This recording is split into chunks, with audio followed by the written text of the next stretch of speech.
สบายดีกันมาทุกคนเด้อสบายดีกันตอนเช้าๆเนาะยินดีต้อนรับทุกคนเข้าสู่ช่องน้องแฟดบอมยูเด้อมื้อนี้เนาะน้องบอมน้องยูได้รับภารกิจหนึ่งอย่างเนาะทิศหนึ่งเราจะไปเทื่อนึงก็คือออกตลาดนั่นเองเนาะมื้อนี้ท่านจ๋านะเพิ่นว่าให้น้องบอมน้องยูลองไป2คนเบิ่งว่าสิเป็นจังไดเนาะแต่ละเทื่อนี้สิมีอายบ่อายก็เอื้อยไปนำเนาะแล้วมื้อนี้เฮาไป2คนโดยการรับภารกิจไปเดินตลาดด้วยงบ400 บาทเนาะเป็นเงินกีบก็สิประมาณอยู่200,000กีบเนาะทุกคนนี่ใบละแสนกับใบ52ใบเนาะไอ้ปึ้งว่าเฮาสิได้หยังแด่เนาะคือไปนี้เฮาสิไปเลาะตลาดโนนโคเนาะแต่ละเทื่อไปตลาดบึงธาตุแต่ว่าตลาดบึงธาตุท่านเอื้อยกับอายบ่ไปนำแล้วเพิ่นว่าให้ไปโนนโคก็ได้เพราะว่ามันไกลเนาะตลาดโนนโคนี่จะเกอก่อนตลาดบึงธาตุก็เลยบึงธาตุเนาะเฮาก็เลย2คนก็เลยว่าสิพากันไปตลาดโนนโคไปเบิ่งกันว่าเฮาสิได้หยังแด่ด้วยงบ400 บาทกับเงิน200,000นี่เนาะ400 บาทเงิน200,000ต่างหากเว้ย400 บาทยกเงินกีบกับ200,000ไปเนาะทุกคนไปเบิ่งกันน้องบอมน้องยูก็สิพาทุกคนไปรับชมบรรยากาศนำพร้อมเนาะตัวนี้เฮาก็สิเอารถลงก่อนเนาะ เบิ่งท้องฟ้ายังมืดครึมอยู่5 โมงเนาะพี่น้อง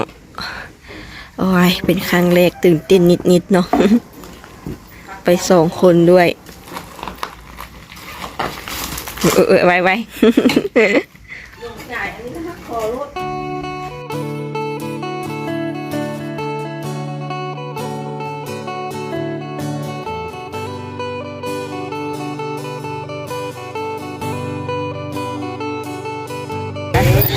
นี่ทุกคนเขากำลังมาฮอดเขาก็มาฮอดแล้วเด้อก่อนสิมาฮอดเป็นเรื่องง่ายไอ้ก็สิมาฝากรถไว้อยู่นี่ก่อนเนาะก่อนสิไปตลาดก็ต้องฝากรถไว้ก่อนเนาะจ่ายไปแล้วตอนนี้ก็เริ่มเข้ามาที่ตลาดแล้วเนาะเครื่องหลายขนาด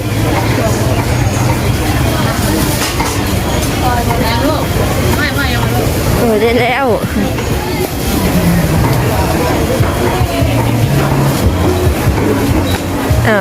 อย่าให้รังยู่เบิ่งเนาะยู่เอาอันบินมาเพิ่งว่าเขาสิซื้อเครื่องเอียงได้แบบนี้เนาะปาติโต้ซีหนูผักกาดขาวผักกาดหลังกระหล่ำรู้สึกว่าหิวไหวแล้ว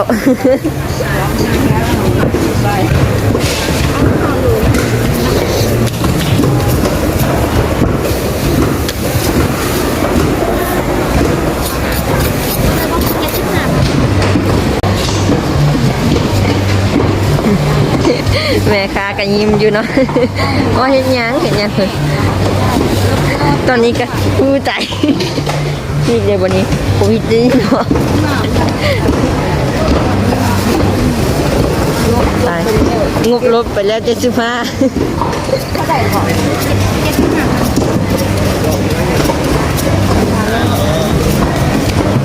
เขียนไปอีกเลยร้านเขาไม่เชื่อเราก็ต้องเขียนราคาให้เขาดูว่าราคาอะไร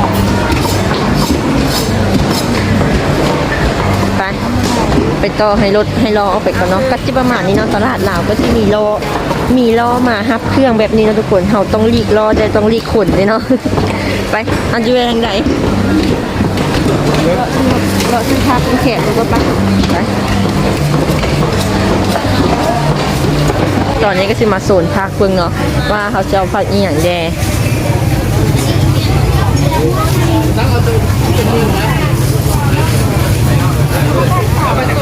กันเยอะวะ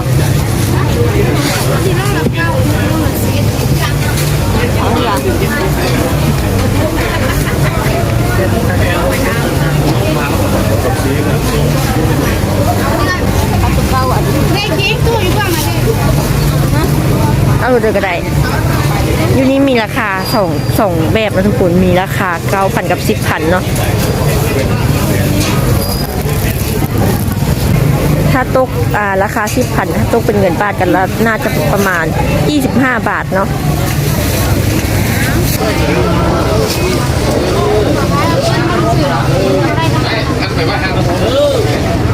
เ ายเงินไปแล้ว18,000เนาะโลนึง9,298นะทุกคน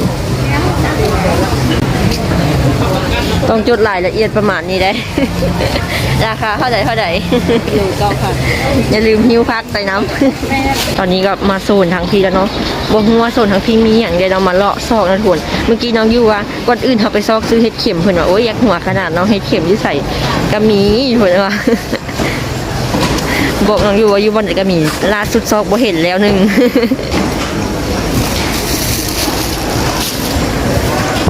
เห็นบ่ บ่เห็นได้บัดนี้ เมื่อกี้นี้ก็ไปถามหาเห็ดเข็มเนาะเพิ่นก็ว่าทางคุณบ่มีเนาะต้องมีทางพี่เนาะบรรยากาศก็สิประมาณนี้เนาะอันนี้เป็นโซนขายซีนเด้อทุกคนป้าคนหลายแห่งเนาะนี่โซนขายซีนก็จะอยู่โซนขายซีนเนาะตอนนี้เขามาโซนซื้อแบบเห็ดเข็มเนาะโอ้อยู่ตลาดนี้มีการลิ้นเกมอีกนะทุกคนดิสมิวมอบกำลังใจสู้ไปนำกันเพิ่นเฮ็ดอย่างเนาะเขาไปลิ้นเกมมันเพิ่นก่อนบ่ ประกาศโลกอันนั้นราคา8,000อันนี้ราคา10,000เอาตัว8,000ล้อก็สิประมาณนี้เนาะทุกคนต้องมีล้อไปนำทางกันเนาะต้องลีกล้อได้ลีกคนแต่ไปพร้อมๆกันต้องระมัดระวังด้วยทุกคน ในที่สุดเนาะพี่น้องในที่สุดเขาก็มาเห็นโซนเฮ็ดเข็มสักเทื่อเนาะห่อหนึง 3,000 กีบเนาะทุกคนโอ้ย เกือบซอกบ่เห็นเนาะ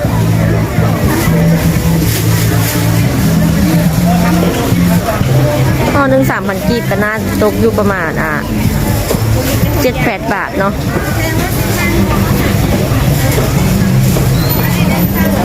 ยาสีฟันสมุนไพรใครที่มี โอ้ยตกแล้ว ป้าแก้วเหลืองแก้วพุครับมีพุหรือว่ามักติดแก้วเอาแทนนี้ได้เลยวันนี้เรามียาสีฟันสมุนไพรดีๆ โอเค ตอนนี้ก็ได้เฮ็ดเข็มแล้วเนาะเอาสิไปซอกอย่างอื่นเนาะวันนี้เนาะ เอ้าหิ้วแต่เฮ็ดเข็มได้บ่หิ้วได้ประกาศนะ ซื้อหนึ่งแถมหนึ่ง ปาติโต้ทุกคนเทียบเบิ่งของน้องบอมและของน้องยูหิ้วมันเป็นยุติธรรมเลย 12 ชั่วโมงเลย ต่อไปก็จะมาเลือกผักกาดเนาะ เป็นผักกาดดอกเนาะพี่น้อง อันนี้โล 8,000 กีบเนาะก็สิตกเป็นเงินบาทก็20 บาท ค่าซ่อมรถแหละในเป็น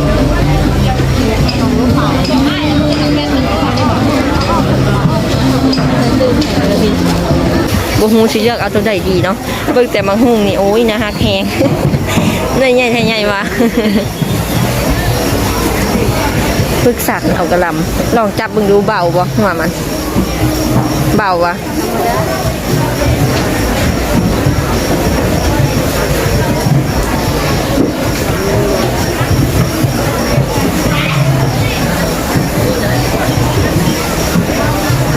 ดูน้อง8,000 กีบแล้วผักกระหล่ำเนาะ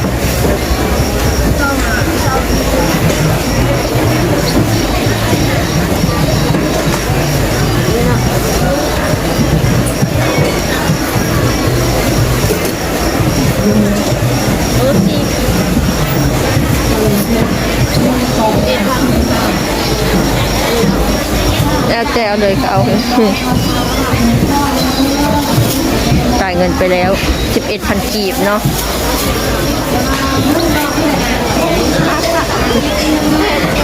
แป๊บเดียวหนึงได้เครื่องบักกะหลายพี่น้องนี่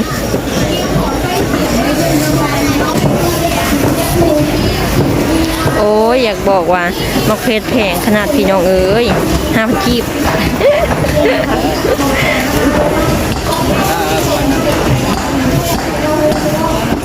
ป่ายังให้เพื่อนเบิ่งเด้ ส่วนนี้มักเพชรแพงแห้งเนาะมักเพชรแห้งโลละ100,000พุ่นน่ะทุกคนโลละ100,000ก็ตับประมาณโล200เนาะมักเพชรแห้งเนาะมักเพชรดิบโลนึง35เนาะทุกคน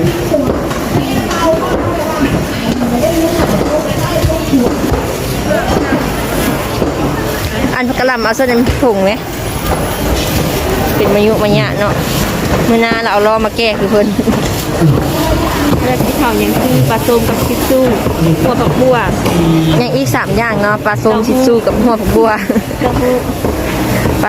ตามล่าตอนนี้ซอกว่าเห็นเนาะมันอยู่ว่าอยู่ใส่เนาะทุกคนปลาสมโอ้อันนี้นี่ติเพื่อนบ่มาเพื่อนที่เกิดไหนก่อน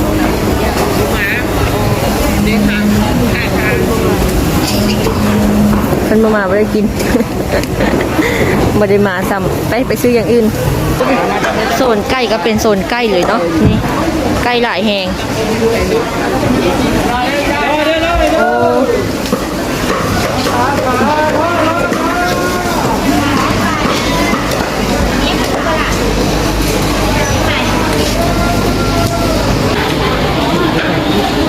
อันนี้เป็นโซนกุ้งเนาะ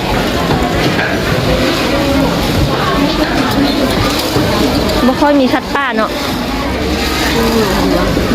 อยากก็สิไป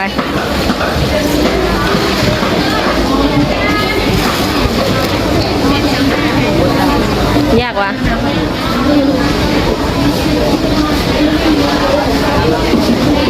ไม่ค่อยเห็นสัตว์ป่าปานใดเนาะมีแต่โซนตัวป่าแล้วก็โซนซีนเท่านั้นเนาะ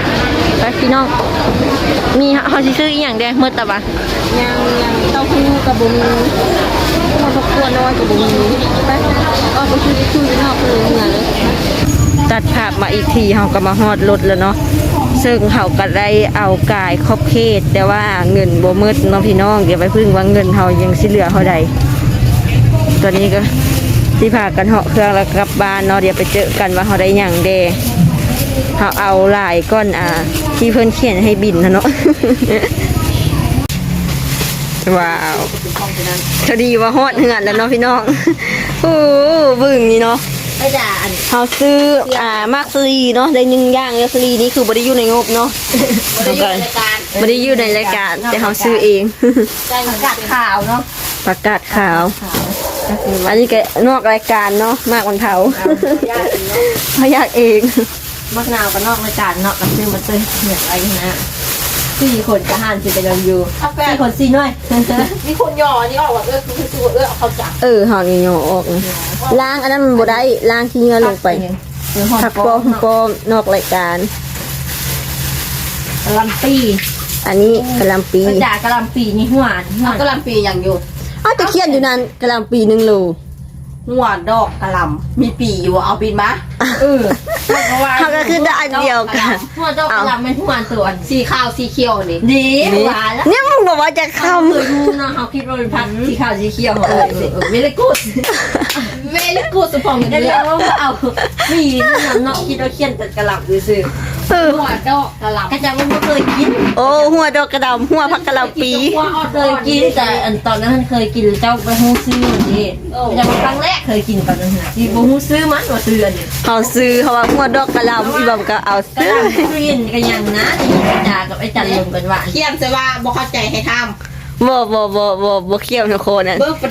เดกผสมมันเป็นจังได๋ว่าผสมบ่มีเพิ่นบ่มา เพิ่นบ่มาเนาะหมดแล้วเพิ่นบ่มา ถามเพิ่นเรียบร้อยแล้วบ่มามื้อนี้นะเพิ่นว่าขี่เนาะบ่ได้บอก บ่บอกขี้บ่มีฮอดอยู่ตู้เย็นแล้วเพิ่นบอก อันละอัน เลาะอยู่ อันนี้ก็อีกอย่างบ่มี เห็ดเค็ม บ่เฮ็ดเข้มก็มีนะ เต้าหู้ขิง เต้าหู้ขิง กับผักกัวครับ โอเคเอาซีนนี่บ่ฮู้สิใจบ่เด้อซีนก่อน75ซีเอาพักเหาะพักอันนี้ผักกาดดอกเนาะผักกาดดอกนี้2 โลปลาคืออันละ2 โลเลยผักกาดดอกโลนึง8,000งามให้งามว่าผักกาดดอกมันละวะเท่านี้ล่ะบ่เท่านี้ไอ้จังวะเมื่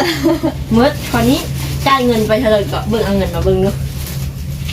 งบ200,000จ่ายเงินไปเท่าไหร่ก่อน ในทิชชู่ น้องเป็ดทิชชู่เลยได้ทิชชู่อีกกับหนึ่งกับเพื่อน เขาเอิ้นอันนึงโอ้ไม่เป็นกับ เงินได้จะไล่ให้ได้วะ ยังเงิน16 ถูกวันนี้จะ3,000จ่ายเงินรถจะ1,800บ่ไรค่านั่นไงค่ะปีรถจะ3,000ได้ฮะก็ โอเคเนาะพี่น้องตอนนี้เขาก็ได้กลับมาฮอดเหือนแล้วเนาะก็มาดึงว่าเขาได้นั่งได้มีได้หลายแจ้งเนาะแต่เงินเขาก็เหลืออยู่ประมาณ20,000คืออยู่40 บาทเนาะเหลือ20,000กะถือบอกว่ามื้อนี้กะโอ้โดยงบ ด้วยงบเท่าใดก็ 200,000 200,000จี้ 400 บาท 400 บาทก็คือว่าคุ้มอยู่เนาะแต่ว่าสินค้าก็คือยังแพงอยู่ แม่น มี สินค้า โซ แพง นี่บอกกันเลยว่าแพงเนาะลองคอมเมนต์มาเบิ่งเด้อว่าทุกๆประเทศภาคแต่ละอย่างนี้คือกันโบหรือว่าราคาเท่าใดเนาะมื้อนี้เฮาก็นี่หลังจากเอาฮอดแล้วก็ต้มสลีโลดพุ่น ของโปรด ไว้โลด เดี๋ยวตอนนี้น้องอยู่ก็จะกินเต้ง กำลังแต่งกินเนาะจะเฮ็ดแกงผักใส่ปลาแห้งนะทุกคน นี่เพราะว่าเขากินครัวดุละ จะสูตรน้ำมันฮอน และคลิปนี้เขาก็สิลาไปก่อนเนาะกับบรรยากาศแบบคือฝนสิตกเนาะน้องบอมเนาะแล้วก็สิมาแกงผักสูตรน้ำมันฮอนพอดีแหละอากาศเป็นอย่างนี้นะเดี๋ยวมื้อนี้เขาก็สิลาไปก่อนเนาะด้วยพาทุกคนไปเดินตลาดด้วยงบ400 บาท 400 บาทกับเงิน เดี๋ยวมื้อหน้าสิพา 400 บาทเงิน200,000 แม่นมื้อหน้าสิพาไปเลาะตลาดบึงเนาะ ว่าสิเป็นจังไดแล้วก็สินค้าพักอีหยังสิเพงบ่หรือสิซ้ำกันเนาะเดี๋ยวคลิปนี้ก็สิลาไปก่อนเด้อฝากทุกคนกดไลค์กดแชร์กด Subscribe ให้เฮาเด้อเดี๋ยว อย่าลืม เจอกันคลิปหน้าอย่าลืมกดกระดิ่งแจ้งเตือนไว้คลิปหน้าเนาะเดี๋ยวสิมาเจอกันอีกครั้งเดี๋ยวคลิปนี้ลาไปก่อนบ๊ายบายแจ้งกินกันเด้อ